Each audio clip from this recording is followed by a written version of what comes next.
வணக்கம். மாலை முரசு செய்திகளை விரிவாக பார்ப்பதற்கு முன் தலைப்புச் செய்திகள். மகா கும்பமேளாவை வெற்றிகரமாக நடத்தி முடித்துள்ளதாக பிரதமர் மோடி மக்களவையில் பெருமிதம். அரசு, சமுதாயம், மக்கள் மற்றும் அரசு அதிகாரிகள் என அனைவருடைய பங்கும் அடங்கி இருப்பதாக பேச்சு.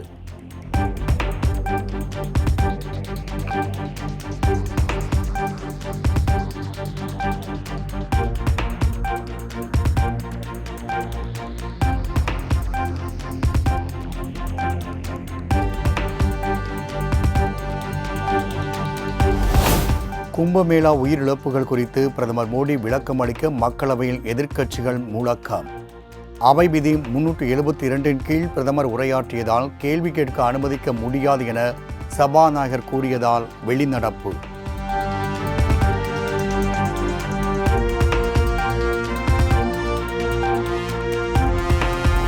சட்டப்பேரவையில் செங்கோட்டையனுக்கு ஆதரவாக குரல் எழுப்பிய எடப்பாடி பழனிசாமி, இருவருக்கும் இடையே கருத்து வேறுபாடு நிலவுவதாக செய்திகள் பரவும் நிலையில் செங்கோட்டையன் பேச வாய்ப்பு வழங்குமாறு சபாநாயகரிடம் முறையீடு.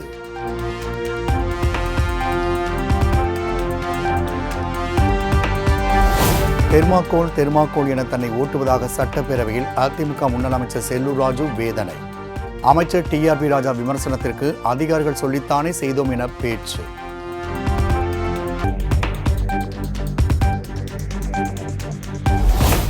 விதிமுறைகளை மீறி இயங்கும் சுங்கச்சாவடிகளை அகற்ற தொடர்ந்து முயற்சிகள் மேற்கொள்ளப்பட்டு வருகின்றன.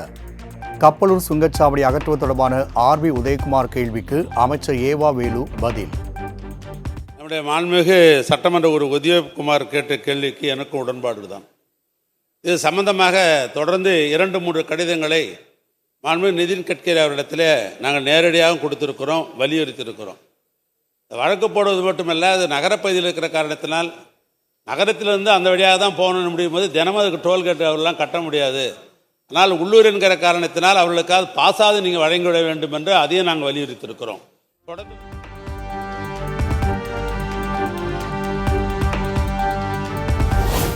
சாத்தனூர் அணையில் வெள்ளம் வராமல் தடுக்க சிறப்பு திட்டம் நிறைவேற்றப்படும். தென்பெண்ணை ஆற்றில் தடுப்பணை கட்டுவதற்கும் நடவடிக்கை மேற்கொள்ளப்படும் என நீர்வளத்துறை அமைச்சர் துரைமுருகன் அறிவிப்பு. சாத்தனூர் அணையில் வெள்ளக்காலத்தில் ஏற்பட்ட ஒரு விபரீதத்தை நினைத்து அப்படி மறுபடியும் ஒரு பெருவெள்ளம் வந்தால் அதை சமாளிக்கக்கூடிய அளவுக்கு என்ன செய்வது என்பதற்காக ஒரு தனி ஸ்கீமை போட்டிருக்கிறோம். அதன் அடிப்படையில் மாண்புமிகு அவர்களுடைய கோரிக்கையும் ஏற்றுக்கொள்ளப்படும்.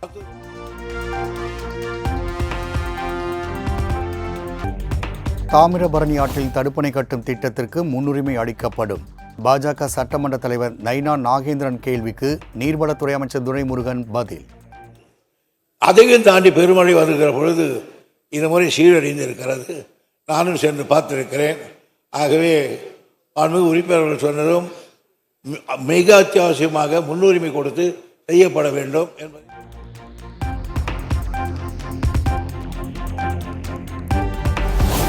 இந்த ஆண்டு 500 குழந்தைகள் நல மையங்களுக்கு கட்டிடம் கட்ட முதலமைச்சர் மு க ஸ்டாலின் நிதி ஒதுக்கீடு செய்துள்ளார். சட்டமன்ற உறுப்பினர் நாகை மாலி எழுப்பிய கேள்விக்கு அமைச்சர் கீதா ஜீவன் பதில்.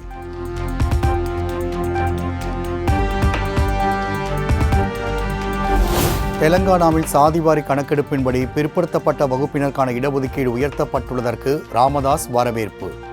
சமூக நீதியை காப்பதற்காகவே அவதாரம் எடுத்து வந்ததாக கூறும் தமிழ்நாடு அரசு இதற்காக துரும்பை கூட கிள்ளி போடாமல் இருப்பதாக குற்றச்சாட்டு.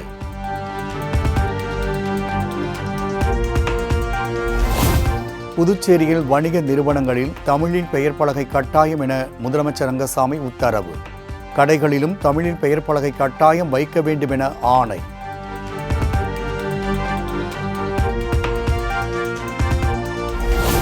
காரைக்கால் மாவட்டம் திருநள்ளாறில் அரசு மருத்துவக் கல்லூரி அமைக்க மத்திய அரசிடம் அனுமதி கோரப்பட்டுள்ளது. அனுமதி கிடைத்தவுடன் கல்லூரி அமைப்பதற்கான பணி துவங்கப்படும் என புதுச்சேரி சட்டப்பேரவையில் முதலமைச்சர் ரங்கசாமி தகவல்.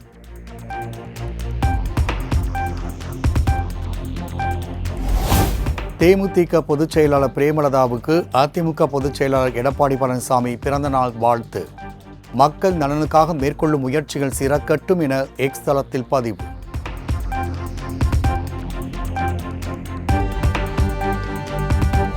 விக்கிரவாண்டி இடைத்தேர்தலில் திமுகவின் அன்னியூர் சிவா வெற்றி பெற்றது செல்லும் என சென்னை உயர்நீதிமன்றம் உத்தரவு.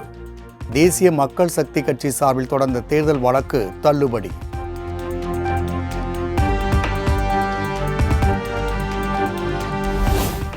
அரசு கையகப்படுத்திய நிலத்திற்கு இழப்பீடு வழங்கப்படாததால் நில உரிமையாளர்கள் பிச்சை பாத்திரம் ஏந்தி நிற்கின்றனர்.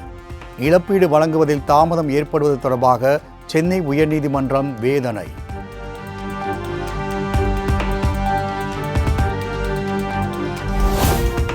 நெல்லையில் முன்னாள் எஸ்ஐ ஜாகிர் ஹுசைன் கொலை வழக்கில் இருவர் நீதிமன்றத்தில் சரண். நிலத்தகராறில் ஜாகிர் ஹுசைன் கொலை செய்யப்பட்டதாக காவல்துறையினரின் முதற்கட்ட விசாரணையில் தகவல்.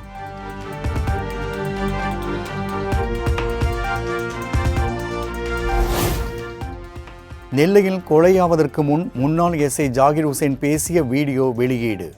திருநெல்வேலி டவுன் காவல் ஆய்வாளர் கோபாலகிருஷ்ணன், உதவி ஆணையாளர் செந்தில்குமாரும் கொலைக்கு காரணம் என பரபரப்பு குற்றச்சாட்டு. அதில் முக்கியமான நபர் தௌஃபிக், திருநெல்வேலி டவுன் காவல் ஆய்வாளர் திரு கோபாலகிருஷ்ணன், உதவி ஆணையாளர் திரு செந்தில்குமார், இந்த 2 பேரும் தான் இந்த கொலையை ஊக்குவிக்காங்க. நான் கொடுத்த கம்ப்ளைண்ட் எல்லாத்தையும் ஒன்று சேர்க்கறது அவங்க 2 பேரும் தான்.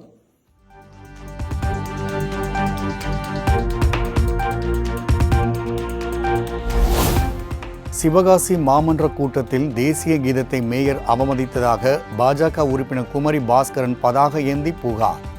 எதிர்ப்பு தெரிவித்த காங்கிரஸ் உறுப்பினர் ரவிசங்கரை குமரி பாஸ்கரன் அடிக்க பாய்ந்ததால் பரபரப்பு.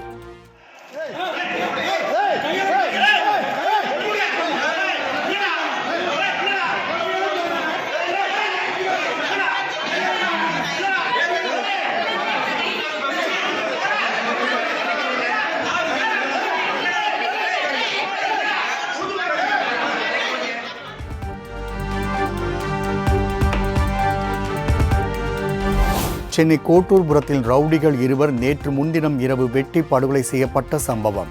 ரவுடி சுக்கு காப்பி சுரேஷ் உள்ளிட்ட 7 பேரை கைது செய்து போலீசார் தீவிர விசாரணை.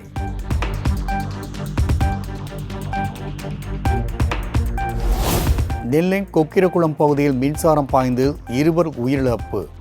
புதிதாக கட்டப்பட்டு வரும் வீட்டிற்கு தண்ணீர் நனைத்துக் கொண்டிருந்த போது மின்சாரம் பாய்ந்து பரிதாபம்.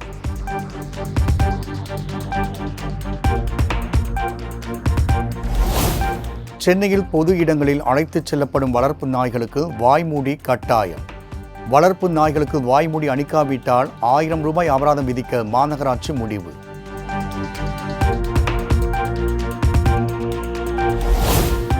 சிவகங்கை மாவட்டம் காரைக்குடியில் அரசு பேருந்தில் திடீரென பிரேக் பிடிக்காததால் அதிர்ச்சி. பேரிகார்டு மீது மோதி சாலையில் தேய்த்தபடி பேருந்தை சாதுரியமாக ஓட்டுநர் நிறுத்தியதால் பெரும் சேதம் தவிர்ப்பு.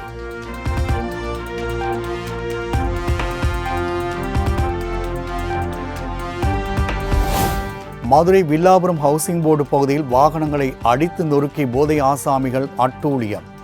சிசிடிவி காட்சிகளை கைப்பற்றி போலீசார் எடுத்துச் சென்று விட்டதாக அப்பகுதி மக்கள் தகவல்.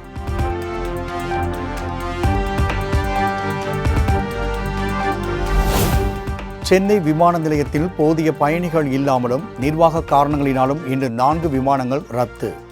விமான நிறுவனங்களின் திடீர் முடிவினால் முன்பதிவு செய்திருந்த பயணிகள் அவதி.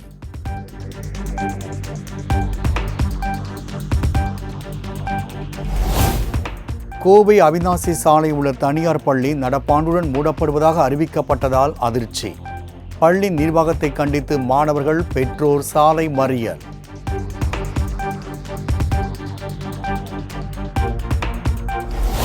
பரபரப்பான அரசியல் சூழ்நிலையில் 3 நாள் பயணமாக டெல்லி புறப்பட்டார் ஆளுநர் RN ரவி.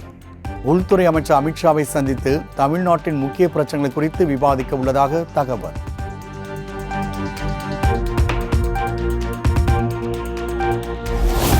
புழல் மகளிர் சிறையில் வெளிநாட்டு பெண் கைதிகளிடையே ஏற்பட்ட கைகலப்பில் ஒருவர் காயம். சிறை அதிகாரிகள் அளித்த புகாரின் பேரில் புழல் போலீசார் நைஜீரிய பெண் கைதி மீது வழக்கு பதிவு.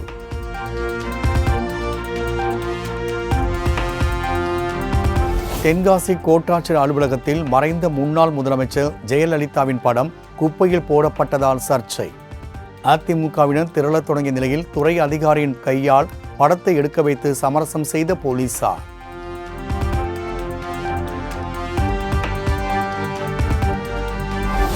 கச்சத்தீவு அருகே மீன்பிடித்துக் கொண்டிருந்த ராமேஸ்வரம் மீனவர்கள் 3 பேர் விசைப்படகுடன் கைது. இலங்கை கடற்படையினரின் தொடர் அட்டூழியத்தை தடுக்க நடவடிக்கை எடுக்க வேண்டும் என மீனவர்கள் கோரிக்கை.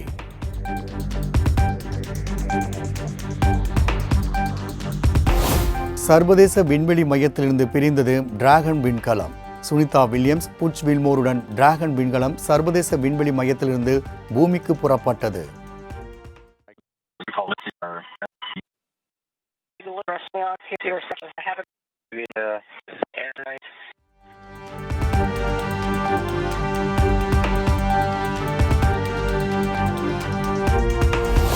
ஒன்பது மாத தவிப்புக்கு பின் அமெரிக்காவின் புளோரிடா கடற்கரையில் நாளை அதிகாலை தரையிறங்குகிறார் சுனிதா வில்லியம்ஸ். டிராகன் விண்கலம் தரையிறக்கத்திற்கான முன்னேற்பாடு பணிகள் தீவிரம்.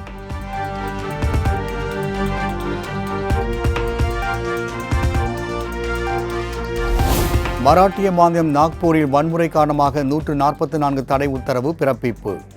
அவுரங்கசீப் சமாதிக்கு எதிரான போராட்டத்தின் போது வன்முறை வெடித்ததால் பதற்றம்.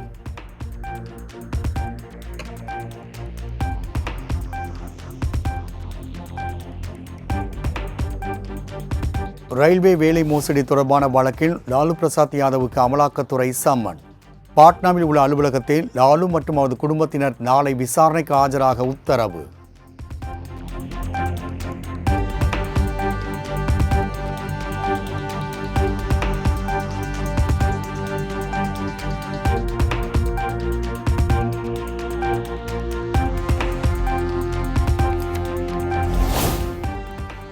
கடந்த 10 ஆண்டில் வங்கிகளின் வாராக்கடன் தள்ளுபடி 16,35,000 கோடி. நிதியமைச்சர் நிர்மலா சீதாராமன் தகவல்.